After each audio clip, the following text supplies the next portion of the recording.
يكفي مصر أن حسني مبارك خالف نظام الجامعة العربية، لفهم حسني مبارك علشان يمشي القرار اللي تستفيد منه الكويت ودول مجلس التعاون أمام مجلس الأمن. طبعا صار لغط أن مصر لم تشارك في حرب تحرير الكويت يعني، وأنت كنت عسكري ومشارك في تحرير الكويت، هل مصر شاركت في تحرير الكويت؟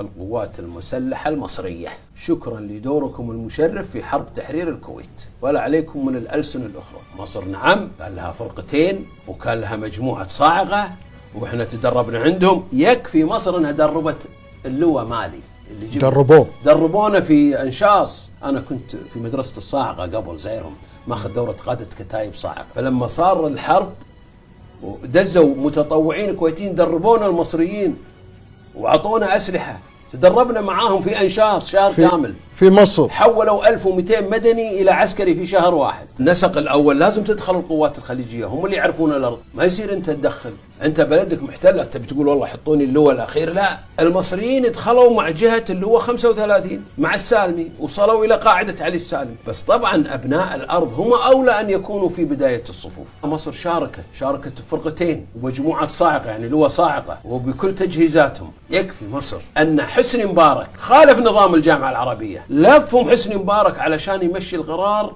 اللي تستفيد منه الكويت ودول مجلس التعاون أمام مجلس الأمن.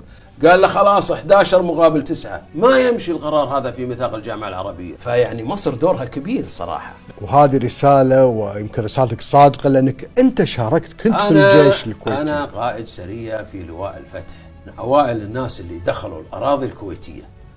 دخلنا الأراضي الكويتية قبل التحرير أصلا، دخلناها في يوم 22 وشفنا الحفر، استطلعنا، دخلنا استطلاع ورسمناها، وكان عندي أوامر، كان الله يذكره بالخير ناصر الزعابي فؤاد الحداد هم ضباطي، ومعنا قوة سعودية، واستطلعنا وشفنا ورجعنا. مو تقول لي داخل يوم 24، احنا يوم 22 عابرين الحدود الكويتية.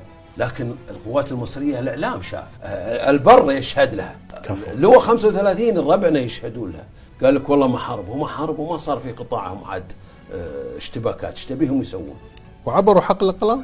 عبروا مع الخطة العسكرية.